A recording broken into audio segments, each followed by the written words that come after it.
The low country is prone to flooding even from just the slightest amount of rainfall.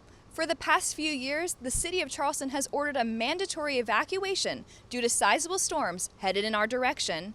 If you take a look behind me, you can see the leftover remnants from last week's Hurricane Dorian.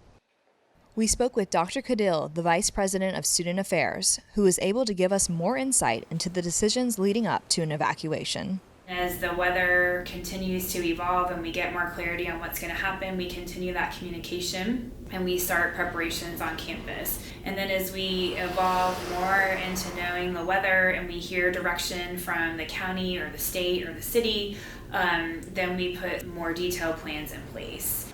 The emergency management team is in charge of corresponding with officials from weather and government agencies, but when it comes down to the final decision, it's the governor's call.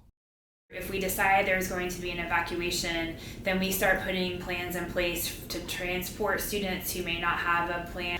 We reach out to partner institutions in the state. So we have excellent partnerships with University of South Carolina, with Clemson, with Winthrop.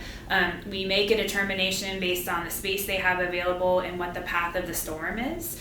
Classes had barely begun when the city of Charleston was ordered to evacuate last week, advising residents to leave as soon as possible. We spoke with some students who shared how Hurricane Dorian shook up the start of their semester. I definitely packed that night, and I'm on the first floor Barry, so I had to go and make sure that my room was like hurricane proof. So I took up the carpets, anything that was on the ground, and unplugged everything. So I went to Columbia, South Carolina with my friend and actually some of my other friends as well, and we stayed at his house. I figured it was going to happen at some point. I didn't know it was going to be this early, but I figured it was bound to happen. The college's main priority is to make sure students stay safe through bad weather and take every measure possible to protect our historical campus from being damaged.